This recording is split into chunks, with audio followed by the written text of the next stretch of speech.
regard d'amour du Christ vient nous rencontrer, chacun et chacune au plus intime. Il ne fait jamais trop sombre pour Dieu, il n'est jamais trop tard pour Christ. Nulle détresse ne lui est étrangère, nulle colère ne lui fait abandonner notre cause. Il vient, il nous relève, il nous libère, il nous guérit. Que la lumière du ressuscité brille sur nous, que cette lumière illumine nos corps, nos cœurs, nos esprits. Maintenant, demain, chaque jour et pour l'éternité. Amen.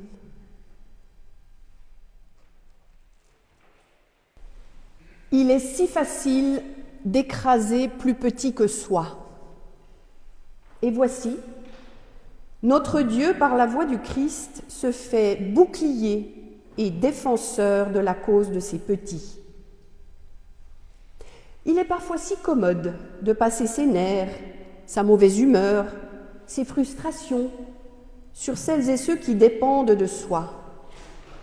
Et voici, Dieu, par la voix du Christ, se fait garant éthique, qui barre tout abus de pouvoir, tout recours à la violence contre autrui.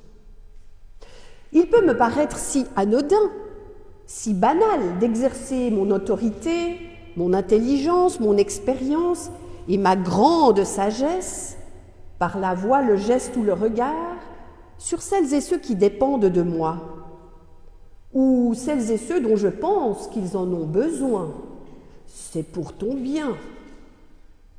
Et voici, Dieu, par la voix du Christ, me met en garde sur le risque majeur, dans ce cas-là, de nier qui est l'autre, de nier sa dignité, son intégrité, son égale humanité, même et surtout avec les meilleures intentions du monde.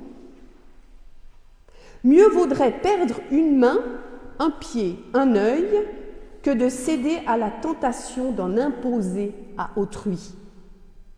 Parole d'Évangile. Mieux vaudrait être englouti dans les abîmes plutôt que de tendre des pièges, de dresser des obstacles face à autrui. C'est bien la racine de skandalon, en grec, qui veut dire l'obstacle, faire chuter. Être cause de scandale, c'est provoquer la chute d'autrui, son écrasement, sa faillite.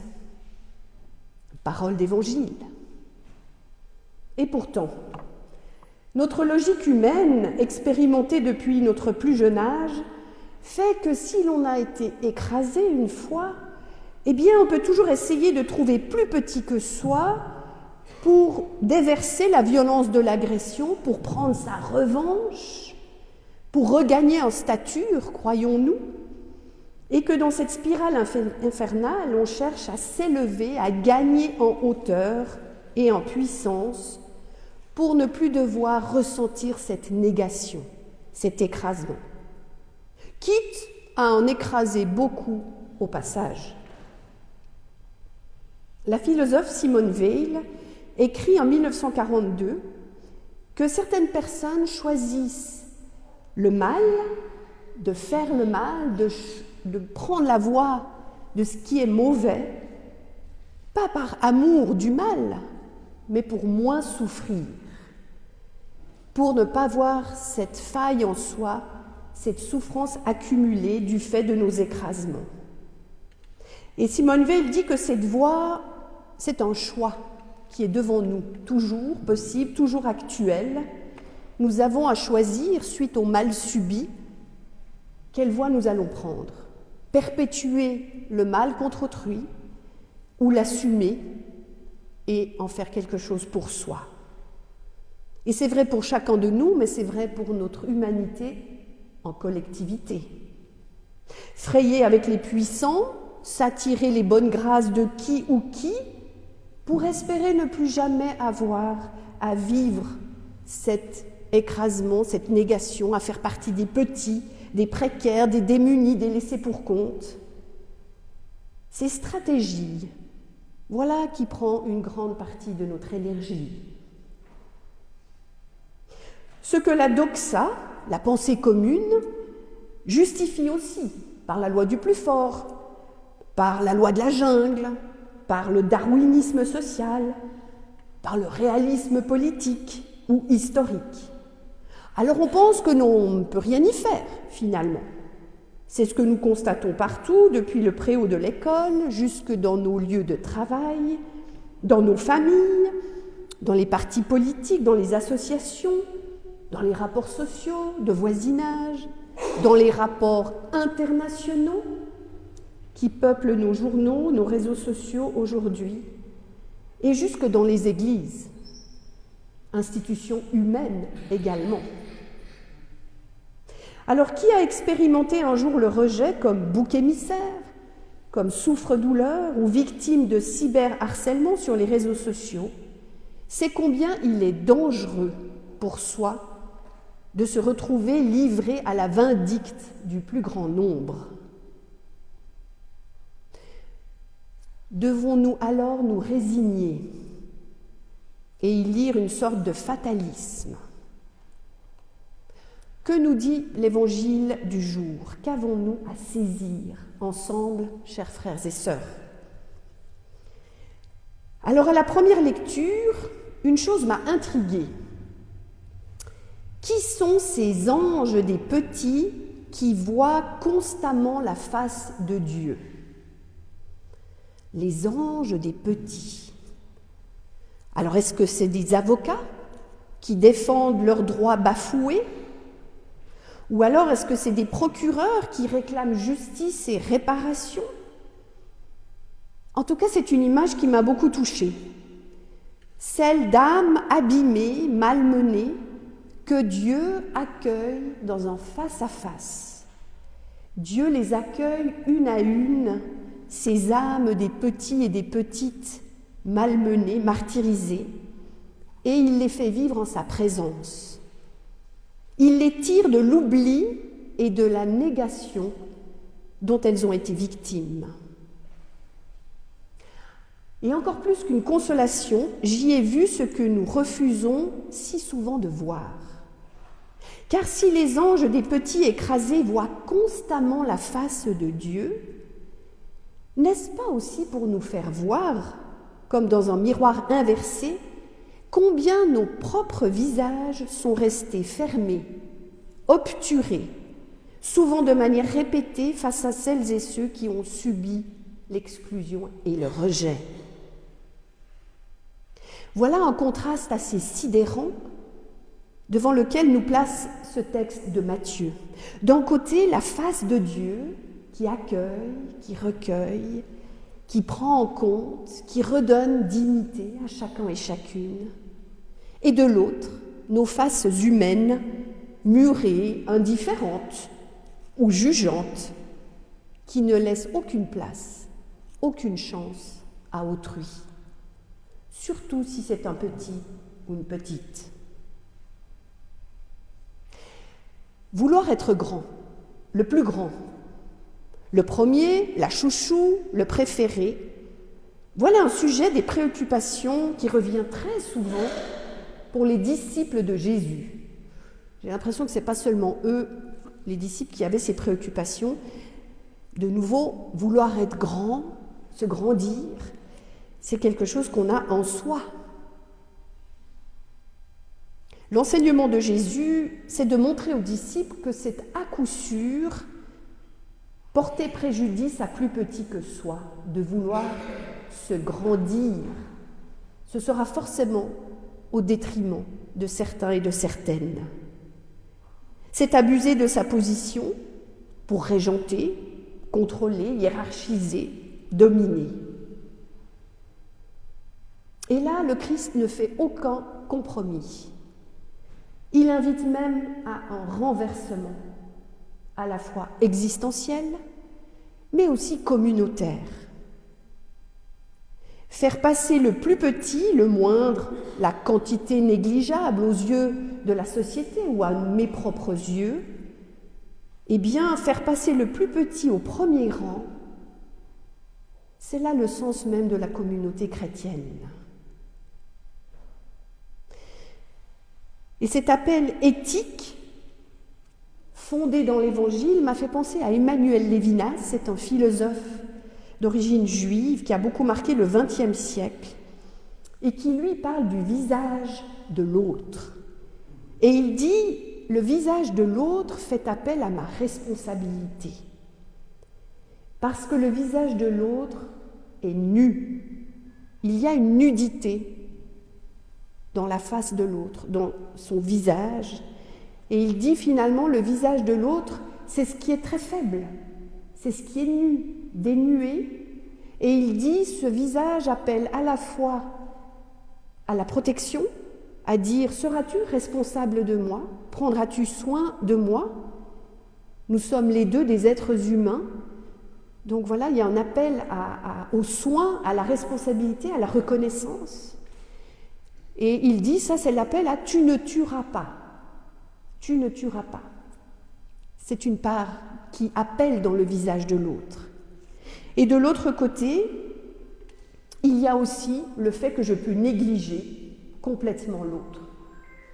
Le visage de l'autre ne met pas une obligation, je peux décider de balayer l'autre, de le nier, de le rejeter, de le mépriser, de le dénigrer.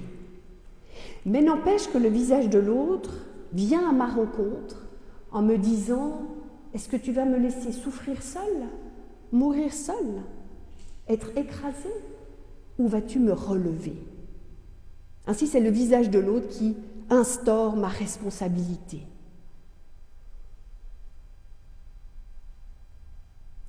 Et j'aime ce Dieu des petits, parce que j'y vois aussi cet écho. Le Dieu des petits les voit, les aime, les élit, et il ne justifie jamais aucun abus d'autorité ou de pouvoir contre ses petits.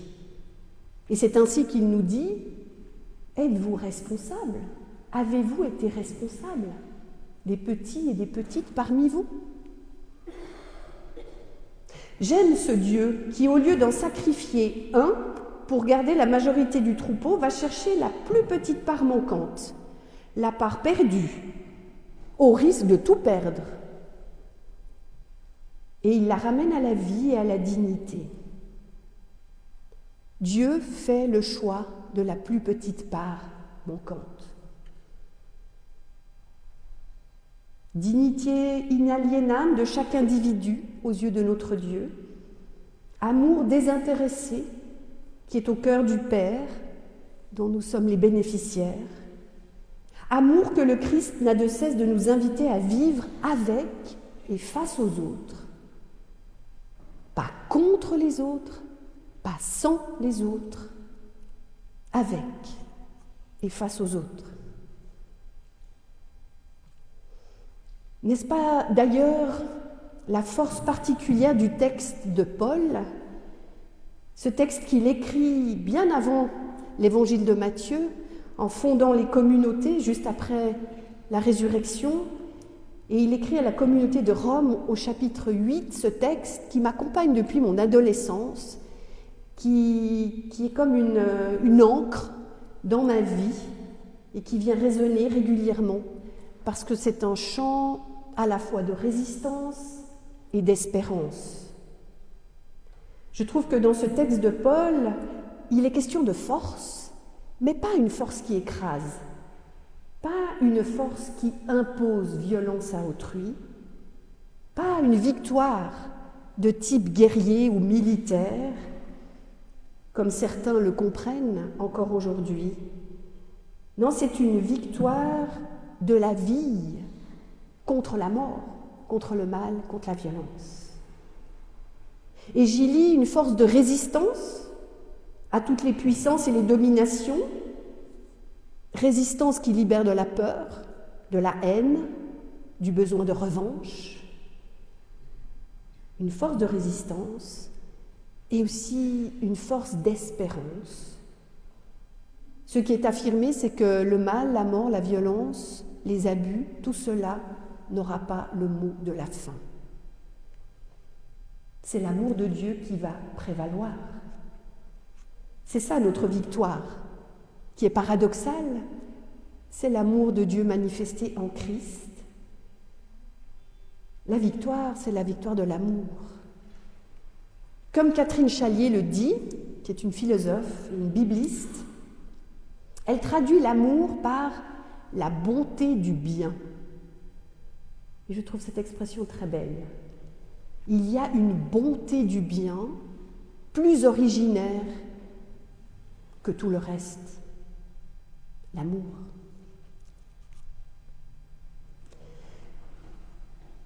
Chaque société définit et parfois sélectionne avec négligence et inhumanité qui sont les petits et les petites parmi elles. Dans l'Antiquité, au temps de Jésus, c'est la figure de l'enfant. Ce mot qui revient souvent dans l'Évangile, le népios, ça veut dire le petit enfant, et même plus le bébé, le nourrisson, l'être qui ne sait pas encore parler, ni marcher, qui est dépendant des adultes. Eh bien, cet être inaccompli, immature, qui n'est pas formé, pas solide, qui risque de mourir de toutes les maladies infantiles, dans l'Antiquité, c'est ça, la quantité négligeable. Ces petits, peut-être qu'ils vivront, peut-être pas. C'est l'inverse de la vigueur, de la grandeur, de la force.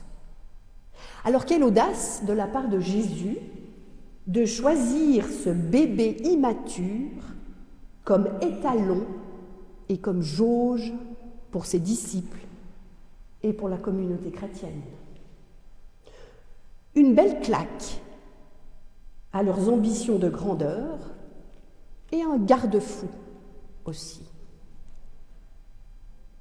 Aujourd'hui, notre société élit souvent les personnes remarquables, remarquées, brillantes, puissantes, riches, ultra riches, qui ont les moyens de se faire voir, de briller, d'imposer leur agenda, d'imposer leur point de vue, alors qu'elles déconsidèrent, qu'elles méprisent ou qu'elles oublient les personnes en très grande précarité, les oubliés de la prospérité, les déclassés, tous les précaires, les personnes migrantes, les sans-papiers, et aujourd'hui aussi, de manière très ironique, très sardonique, les populations civiles, prises sous le feu des missiles, prises dans les tenailles de conflits guerriers et militaires.